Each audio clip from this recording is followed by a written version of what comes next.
Bonjour à tous, bonjour à toutes. Aujourd'hui, c'est le 23e dimanche du temps ordinaire. Et les passages bibliques qui sont proposés à notre méditation sont les suivants. Isaïe au chapitre 35, de 4 à 7. La lettre de Saint Jacques au chapitre 2, de 1 à 5. Et l'évangile de Marc au chapitre 7, de 31 à 37. Dans les chapitres précédents de l'évangile de Marc, on voit Jésus qui retourne dans son pays, qui va prêcher à la synagogue, qui va bien parler. Et puis les gens vont réagir en disant d'où lui vient toute cette sagesse. Et les miracles qu'il fait, d'où lui vient ce pouvoir? N'est-il pas le fils du charpentier? Sa mère ne s'appelle pas Marie, etc.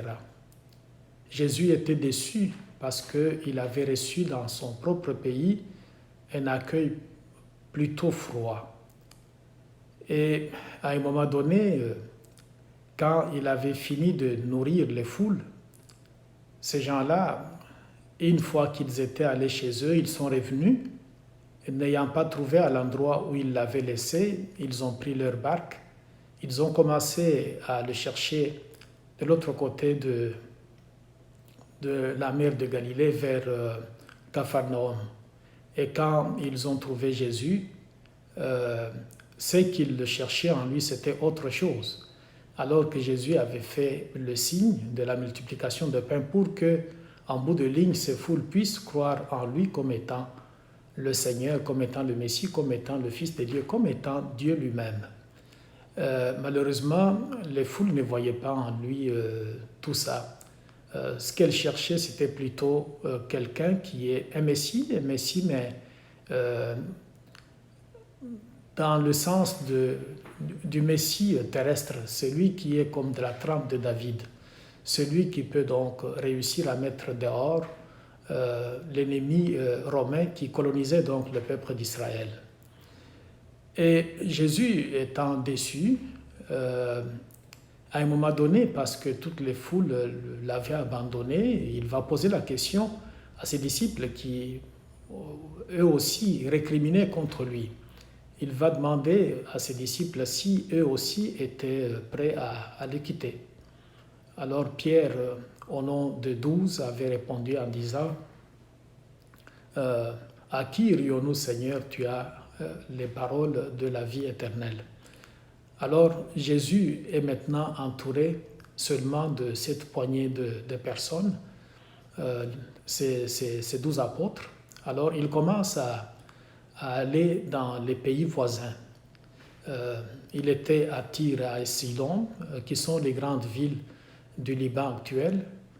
C'est dans ces bouts-là qu'il avait guéri une fille d'une syrophénicienne, donc une dame païenne. Et Jésus avait donc guéri sa fille qui était possédée par un démon. Et cette dame-là disait à Jésus donc de guérir sa fille. Jésus lui avait répondu d'une façon curieuse et même, j'allais presque dire, humiliante, en disant on ne donne pas le pain des enfants aux petits chiens. Et la dame avait répondu en disant mais les petits chiens mangent quand même les miettes de pain qui tombent de la table de leur maître. Comme pour dire à Jésus je sais que je ne suis pas juive. Je sais que les Juifs méritent, si vous voulez, la grande partie du gâteau. Mais moi, je ne cherche qu'un petit rien. Si ton regard pouvait se tourner vers moi, et si ton regard pouvait se tourner vers ma fille qui est possédée par un démon, je pense que j'aurai tout ce dont j'ai besoin pour pouvoir me sentir bien dans mon être. Alors Jésus avait fait le miracle là. Il avait dit à la dame que tout se passe selon ta croyance. Alors Jésus est en territoire païen.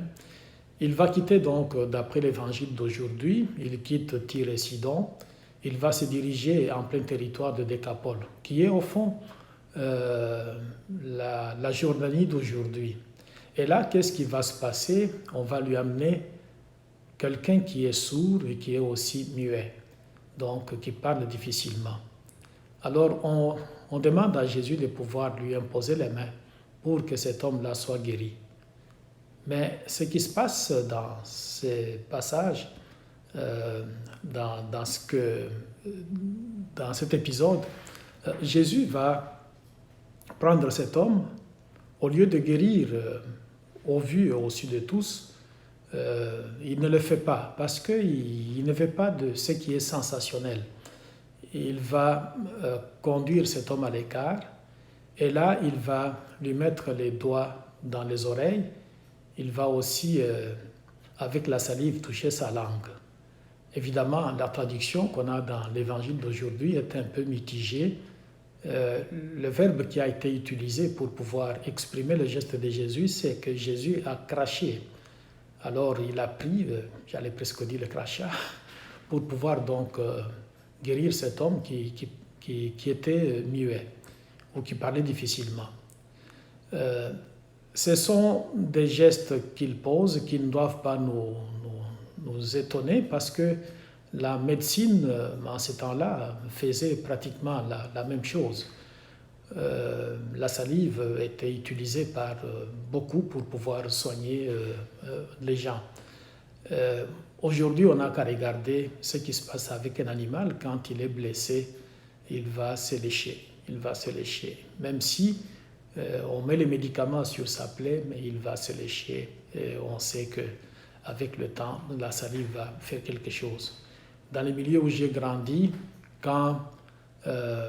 si quelqu'un est mort avec ses dents, on va essayer de le trouver pour pouvoir aller chercher sur ses dents la saleté qui est dessus.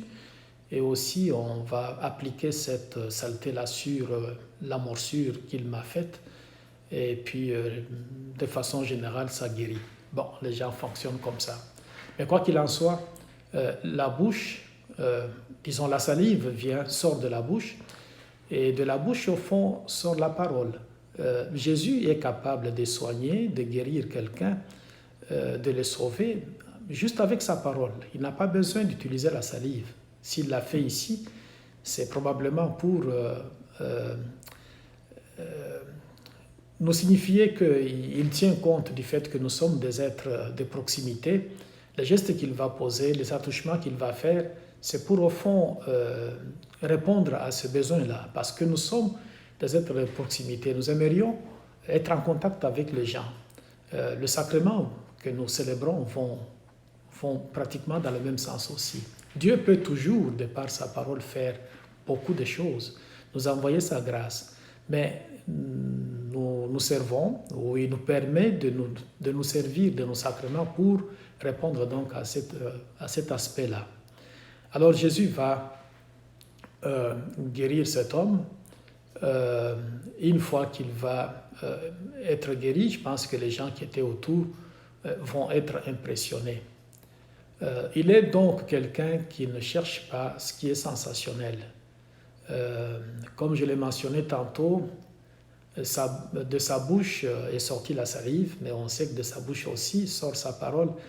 Et la parole de Jésus, c'est une parole divine. Cette parole est créatrice. Elle est aussi salvifique. Jésus peut juste dire à la personne d'être guérie pour que celle-ci soit guérie. Il n'a pas besoin d'utiliser la salive ou autre chose pour pouvoir guérir quelqu'un de sa maladie. Un peu comme Dieu. Dieu, quand il a dit au début de la création du monde que ceci soit, cela fut, etc. Jésus peut aussi faire la même chose. À travers l'évangile d'aujourd'hui, nous pouvons dire que chacun de nous est sourd, chacun de nous est muet. Nous vivons dans une société où il y a beaucoup de bruit. Les bruits sont tellement assourdissants que des fois, on n'est pas capable de saisir ce qui est essentiel. Ce qui est essentiel, c'est d'abord le message de Dieu lui-même. Ce message nous est adressé pour que nous puissions l'écouter, nous en servir et nous laisser conduire par lui, afin qu'en bout de ligne, on puisse donc faire ce que Dieu attend de nous et obtenir la vie éternelle. Mais très souvent, nous sommes sourds à l'égard de ce message. Nous sommes aussi sourds aux cris des gens qui souffrent d'injustice. Nous sommes sourds aux gens qui aimeraient être écoutés. Nous sommes sourds par rapport à toutes sortes de misères qui accablent les gens autour de nous et même dans le monde. Nous sommes sourds. Nous sommes sourds. Et non seulement nous sommes sourds, mais nous sommes aussi muets. Combien d'injustices se commettent autour de nous sans qu'on puisse parler? On fait souvent preuve de gens qui commencent à bégayer quand il y a des choses qui accablent le monde, des choses qui tuent le monde, des choses qui font du mal au monde. Nous commençons très souvent à bégayer devant ces situations-là. Et parfois, nous nous taisons. Et quand on se tait, on est pratiquement comme ces sourds, ces muets qui avaient du mal à parler. Nous devons donc demander au Seigneur de pouvoir prononcer sur chacun de nous ce qu'il avait dit à ces sourds muets, Ephata, qu'on soit ouvert, que nos oreilles entendent ce qu'il faut entendre, que notre bouche se délie, que notre langue se délie, que notre bouche s'ouvre pour que nous soyons capables d'être des témoins qui doivent donc parler de Dieu, des témoins qui doivent dénoncer le mal, des témoins qui doivent combattre pour qu'il n'y ait plus de justice dans le monde. Et c'est comme ça, au fond, que nous pouvons facilement répondre aux attentes de Dieu. Aujourd'hui, où nous voyons dans l'Évangile Jésus qui guérit cet homme qui avait du mal à parler et qui avait aussi du mal à entendre. Que Dieu donc nous donne le goût de pouvoir prier intensément pour tous nos malades, ceux que nous connaissons, ceux que nous connaissons moins. On est à une période où il y a beaucoup de malades. Que Dieu donc nous donne le goût de prier pour eux. Et plus on est en santé, mieux ça vaut. Plus on est en santé, mieux ça nous rend heureux. Plus on est en santé, que ça nous donne encore davantage le goût de prier Dieu, de lui dire merci, parce que lui veut toujours notre bonheur. Amen.